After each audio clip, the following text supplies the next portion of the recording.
सबसे पहले हम बात कर रहे हैं ZSB, जिंक सोल्यूबलाइजिंग बैक्टीरिया। एक बहुत ही बढ़िया चीज़ मैं बताने जा रहा हूँ।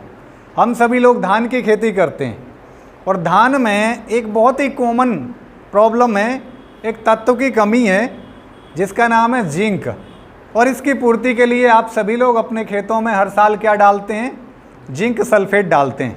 लेकिन वैज्ञानिकों का कहना है कि जो जिंक सल्फेट से हम जिंक की पूर्ति करते हैं या दूसरे जो भी माध्यम है, वो जिंक 50% से कम ही पौधे को उपलब्ध हो पाता है, 50% से कम ही उपलब्ध हो पाता है। बाकी मिट्टी में क्या करता है, दूसरे जो है तत्वों के साथ में क्रिया करके कुछ यौगिक बना लेता है और उसमें ताला लग जाता है। वो मिट्टी में पड़ा है पर हमारे पौधे के लिए किसी काम का नहीं है। यही कारण है कि हर साल हमारे किसान को जिंक सल्फेट को अपने खेत में डालना पड़ता है, क्योंकि जिंक की कमी से हम सभी लोग जानते हैं फसल खैरी रंग की हो जाती है, खैरा रोग हो जाता है। आप सब लोग इस बात को भली भांति जानते हैं। और इस जिंक की वजह से मक्का भी हमारे यहाँ पर किसान भाई लगाते हैं और ग्रीष्मकालीन मक्के में एक कॉमन समस्या है जिसका नाम है श्वेत कलिका, व्हाइट वड रोग। जिंक की कमी से अगर हम देखें तो पौधे जो है छोटे हो जाते हैं, उसका इंटरनोड छोटा हो जाता है, ऊपर की और नीचे की यानी पुरानी और नई दोनों तरह की पत्तियां इससे जो है क्या होती हैं, छोटी पड़ जाती हैं। लिटिल लीफ एक रोग है, चाहे बैगन में, चाहे हम आम में बात करें, नींबू में बात करें, तो लिटिल लीफ एक रोग होता है, वो जिंक की कमी से होता है। खासकर छत्तीसगढ़ हमारा धान का कटोरा है और यहाँ पर हमारे चावल में जो धान में खैरा रोग आता है वो एक बड़ी समस्या किसानों की है, जिसके लिए हमें जिंक सल्फेट डालना होता है, लेकिन काफ़ी महंगा पड़ता है। तो क्या एक ऐसा समाधान हो जो बहुत सस्ता हो और आपको एक बार डालने से कई साल तक उपयोग मिल सके? तो एक बोतल वैज्ञानिकों ने बनाई है, इसके अंदर होते हैं bacteria, ZSB, zinc solubilising bacteria, यानी कि जिंक घोलक जीवाणु। जो जिंक हमारी मिट्टी में पड़ा है, जिंक क्या होता है, मिट्टी में इमोबाइल होता है, यानी कि अगतिशील होता है। जहाँ जिंक गिरेगा वहीं पड़ा रहेगा, ये गतिशील नहीं होगा, तो वहाँ पड़ा रह गया। दूसरी बात, ताला लग गया, यौगिक बन गए, तो उसको तोड़ने के लिए ये जीवाणु काम करते हैं। 1 मिलीलीटर में 10 करोड़ जीवाणु होते हैं इसके। अब इन जीवाणुओं को हम खेत में कैसे पहुंचाते हैं? आपकी कोई सिंचाई की नाली है, एक मटके में पानी भर दो, ये बोतल डाल दो और नीचे छेद कर दो, पानी के साथ पूरे खेत की मिट्टी में ये जीवाणु पहुंच जाएगा। या आप जिस समय थरा लगा रहे हैं, पौध को रोपण कर रहे हैं, ट्रांसप्लांटिंग कर रहे हैं, तो उसकी जड़ों को 5 से 10 मिनट इसको 1-2 लीटर पानी में डाल के और जड़ों को डुबा दो, फिर अपने खेत में लगा दो। तो इस तरह से आप बीज उपचार भी इससे कर सकते हो। खड़ी फसल में आप कोई स्प्रे कर रहे हो, पंप में भर के इसका स्प्रे भी कर दो, तो मिट्टी में कहने का मतलब है ये पहुंचना चाहिए। और जब ये मिट्टी में पहुंचता है तो ये जीवाणु अपनी संख्या को करोड़ों से अरबों खरबों कर लेता है। और इसका काम क्या है, खेत में पड़े हुए जो भी जिंक के कंपाउंड हैं, जो जिंक के यौगिक हैं, उनको तोड़ेगा। तोड़ने के बाद में जिंक को फ्री करेगा और वो जिंक पौधा आसानी से खींचने लगेगा। और ये बोतल कितने रुपए की आती है? मात्र 30 रुपए की। कितने एरिया में काम आती है? 1 एकड़ एरिया में काम आती है ना। कब तक काम आएगी ये जीवाणु? जब तक आपके खेत में रहेगा तब तक, कई सालों तक भी काम आ सकता है। तो ये कुछ सस्ती विधियाँ। दूसरी बात, कई किसान जो है जैविक खेती करते हैं, किसी भी तरह का केमिकल रसायन उपयोग नहीं करते, तो ये एक जैविक विधि है, इसके अंदर जीवाणु है, कोई केमिकल नहीं, कोई रसायन नहीं, तो आपकी फसल की गुणवत्ता भी, क्वालिटी भी बरकरार रहेगी। तो एक ऐसी चीज़ें हैं हमारे पास में, ये बोतल है, इसमें तीनों तरह की हैं, KMB है, PSB है और ये ZSB है।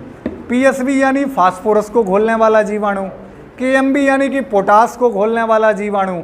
आजकल वैज्ञानिक अगले स्तर पर चले गए हैं, नई नई टेक्नोलॉजी ले आए हैं, उन बैक्टीरियाज को खोज के लाए हैं जो हमारी फसल के लिए फ़ायदेमंद हैं। जैसे हम सभी लोग जानते हैं, दही आप सभी लोग रोज़ खाते होंगे। दही क्या होता है? लैक्टोबैसिलस एक जीवाणु होता है। थोड़ी सी जामन हमने डाली दूध में रात को, इसका मतलब थोड़ा सा जीवाणु हमने उस दूध में डाला, सुबह उसने अपनी संख्या को करोड़ों अरबों खरबों कर लिया, पूरा दूध दही बन गया और उस दही को हम खाते हैं, वो हमारे लिए फ़ायदेमंद है। ऐसे ही हमारी मिट्टी में बहुत सारे फ़ायदेमंद जीवाणु होते हैं और उनका पता लगाया वैज्ञानिकों ने और उनको अपनी प्रयोगशालाओं में कल्चर करके उनकी मात्रा को बढ़ाया और उस तरह की बोतलों में ले आए। अब ये किसानों के लिए बहुत फ़ायदेमंद है। एक बार एक 30 रुपए की बोतल अगर आप मार्केट से ख़रीद के अपने खेत में डालते हैं तो कई सालों तक आपको जिंक, फास्फोरस के लिए डीएपी की आपकी जो पूर्ति करने के लिए फास्फोरस, पोटास के लिए आपको केएमबी, ये चीज़ें आप अपने खेतों में उपयोग करेंगे तो सालों साल तक आपको उर्वरक डालने की ज़रूरत नहीं होगी या उनकी मात्रा को कम कर देंगे, पैदावार बिल्कुल नहीं घटेगी। हमने यहाँ पर जो प्रक्षेत्र प्रदर्शन लगाया है, पंजाब नेशनल बैंक के प्रक्षेत्र प्रदर्शन यहाँ पर फील्ड में, अभी हम देखने चलते हैं कि कैसे हमने जो है इसमें जिंक नहीं डाला और हमने उस खेत में डीएपी नहीं डाला और बगल में खेत में सारी चीज़ें डाली। दोनों को आप सामने देखेंगे कि क्या अंतर है। उसके बाद जब इसकी उपज आएगी तो हम उपज का भी आकलन करेंगे कि उपज में क्या अंतर पड़ा। इस तरह के कई जगह हम लोग प्रदर्शन लगाते हैं और किसानों से निवेदन करते हैं कि कम से कम 1 एकड़ में हर साल अपना खुद का करके देखें और जब उनको ये चीज़ अच्छी लगे, एक नैनो यूरिया का भी हमने लगाया, अभी हम उसको भी देखेंगे कि नैनो यूरिया का क्या रिजल्ट आता है।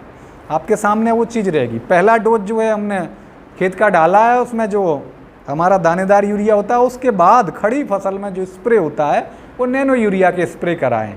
तो बाकी बगल वाले प्लॉट में हमने दानेदार यूरिया डाला है, इसमें नैनो डाला है। तो नैनो डालने से उपज में क्या अंतर आएगा, फसल में क्या अंतर आएगा, एक बार आप भी अपने खेतों पे चेक करें। हमने भी यहाँ लगाया है और इस तरह की चीज़ों को आप उपयोग करें। आप लोग बखारा के आसपास से हैं तो धमतरी में कृषक साथी, Rajesh traders, Mohan traders, Agrawal traders हमारे डीलर हैं, उन पर आपको ये चीज़ें मिलेंगी। अगर आप कुरुद जाते हैं तो कृष्णा फर्टिलाइज़र और किसान ट्रेडर्स हमारे डीलर हैं। खुद बखारा में आपके लक्ष्मी ट्रेडर्स हमारे डीलर हैं। इनके पास में आपको ये चीज़ें आसानी से उपलब्ध हो सकती हैं और आप एक बार अपने यहाँ पर इनका उपयोग करके ज़रूर इस चीज़ को देखें। जो भी नई टेक्नोलॉजी है, कम से कम यहाँ जो कुछ सीख रहे हैं, कुछ चीज़ें अपने उपयोग करके देखें, वह अन्यथा ये किसी काम की नहीं रहेंगी। आप सभी जानते हैं नेशनल फर्टिलाइजर्स लिमिटेड भारत सरकार का उपक्रम, एक सरकारी कंपनी है और सरकार का उद्देश्य कोई बहुत ज़्यादा पैसा कमाना नहीं होता, बल्कि पहला उद्देश्य होता है किसानों को गुणवत्तापूर्ण उत्पाद प्रदान करना। आज छत्तीसगढ़ में सबसे ज़्यादा किसानों की यूरिया में कौन सी पसंद है?